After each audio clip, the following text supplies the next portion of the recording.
이어서 각기둥의 각면을 부르는 명칭을 공부해 봅시다. 먼저 각기둥에서 서로 평행한 두 면을 알아봅시다. 평행한 두 면을 색칠하였어요. 색칠된 두 면의 공통점은 무엇인지 찾아보세요. 색칠한 두 면은 서로 평행하기 때문에 만나지 않고 서로 모양과 크기가 똑같은 합동이라는 점이 같네요.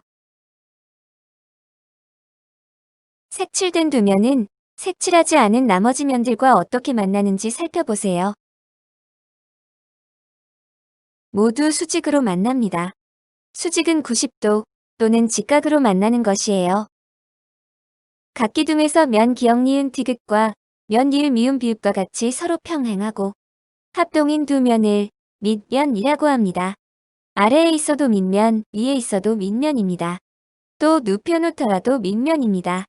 두 밑면은 나머지 면들과 모두 수직으로 만납니다.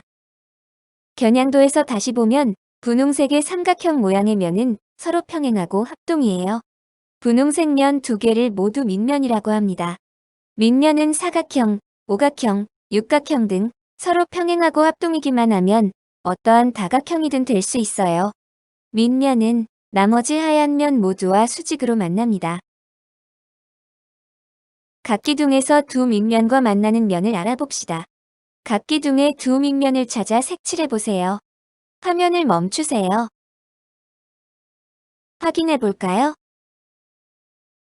각기둥에서 두 밑면과 만나는 면은 각각 몇 개인가요?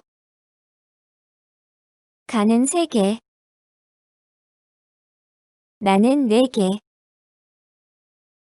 다는 5개입니다. 각기둥에서 두 밑면과 만나는 면, 즉 색칠하지 않은 면은 어떤 도형인가요?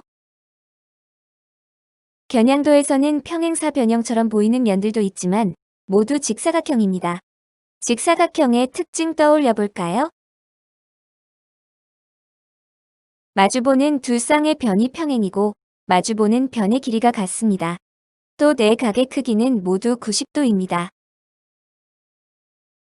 각기둥에서 두 밑면과 만나는 면을 모두 옆면이라고 합니다. 앞에 있든 뒤에 있든 모두 옆면이라고 부릅니다. 이때 각기둥의 옆면은 모두 직사각형입니다.